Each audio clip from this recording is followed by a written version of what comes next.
السلام علیکم۔ Drama serial دستک کی کہانی ایک نئے موڑ پر آ چکی ہے۔ معز اپنے والدین کو قائل کرنے کی بھرپور کوشش کر رہا ہے، لیکن ان کے دل میں کرن کے لیے سخت نفرت اور بدگمانی بھری ہوئی ہے۔ ان کے خیال میں کرن ایک ایسی لڑکی ہے جو صرف اور صرف دولت کی لالچ میں معز کو اپنے قابو میں لانا چاہتی ہے۔ انہیں یہ یقین ہو چکا ہے کہ وہ ان کے بیٹے کو جھوٹی محبت کے جال میں پھنسا رہی ہے تاکہ اس سے مالی فائدہ اٹھا سکے۔ اب معز کئی بار اپنے والدین کو سمجھانے کی کوشش کرے گا کہ کرن ایسی لڑکی نہیں ہے، اس کا کردار اور اس کی نیت صاف ہے، مگر ایک طلاق یافتہ عورت کو بہو بنانے کا خیال ان کے لیے کسی بڑی بدنامی سے کم نہیں ہوگا۔ ادھر کرن کی زندگی بھی بہت مشکل ہو چکی ہے، وہ بالکل اکیلی رہ گئی ہے اور محلے کی عورتیں اس پر باتیں بنانے لگی ہیں۔ محض ایک عورت کا خود مختار ہونا ہمارے معاشرے میں کتنے سوال کھڑے کر دیتا ہے، یہ بات کرن خوب جان چکی ہے، اور پھر معز کا اس کے گھر آنا جانا لوگوں کو مزید باتیں بنانے کا موقع دے گا۔ لوگ بار بار اس سے یہ سوال کریں گے کہ آخر اکیلی عورت گھر میں کیسے رہ لیتی ہے بغیر کسی مرد کے سہارے کے۔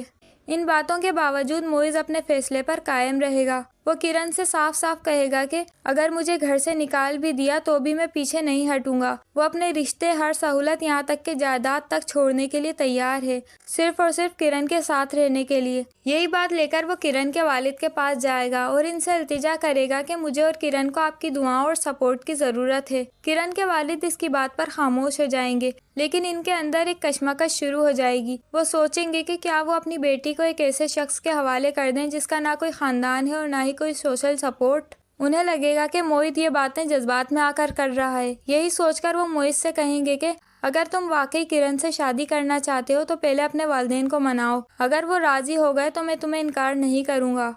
اب کرن جب اپنے گھر جائے گی تو اس کے قدم رک جائیں گے، دروازہ کھلا ہوگا اور اندر کا منظر دیکھ کر ان دونوں کے ہوش اڑ جائیں گے۔ پورا گھر الٹا پڑا ہوگا، کرن کی محبت سے سجائی ہوئی چیزیں توڑ دی گئی ہوں گی، فرنیچر ٹوٹا ہوا ہوگا، یہاں تک کہ بیڈ روم کی الماری تک کھلی پڑی ہوگی۔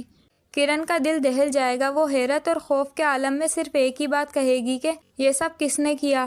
وہ کہے گی کہ سوسائٹی تو بہت محفوظ ہے، پھر یہاں ایسی حرکت کس نے کی؟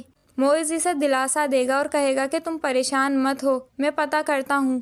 اسی دوران اگلے دن جب معز اپنے والد کے کمرے کے پاس سے گزر رہا ہوگا تو اسے آوازیں آئیں گی۔ اس کے والد کہہ رہے ہوں گے کہ ابھی تو صرف میں نے اسے ڈرایا ہے، اگر اس نے موہت کا پیچھا نہ چھوڑا تو اگلا قدم بہت سخت ہوگا۔ یہ بات سن کر معز سب کچھ سمجھ جائے گا اور وہ یہ بات جان لے گا کہ اسے اپنی محبت کو بچانے کے لیے ہر قیمت چکانی پڑے گی۔ اگلی صبح ناشتے کی میز پر وہ اپنے والدین سے کہے گا کہ اگر آپ مجھے اس گھر سے نکالنا چاہتے ہیں تو نکال دیں، کاروبار سے بے دخل کرنا چاہتے ہیں تو کر دیں، لیکن میں کرن کو نہیں چھوڑوں گا۔ دوسری جانب فریال اور سیف کے درمیان بھی حالات بگڑتے جا رہے ہیں۔ فریال اب اس حد تک پہنچ چکی ہے کہ وہ ایک یتیم بچے کو گود لینا چاہتی ہے تاکہ نہ صرف اس کی سنسان گود بھر جائے بلکہ کسی بے سہارا بچے کو بھی ماں باپ کا پیار مل جائے۔ مگر سیف کو اس بات پر اعتراض ہے۔ وہ کہتا ہے جب میرا اپنا بیٹا ہے تو میں کسی اور کے بچے کو کیوں اپناؤں؟ یہ بات دونوں کے درمیان تلخی کا باعث بنتی ہے۔ اب دیکھنا یہ ہے کہ معز اپنے فیصلے پر قائم رہ پائے گا یا نہیں۔ تو آپ کو کیا لگتا ہے؟ ہمیں کمنٹس کر کے ضرور بتائیں۔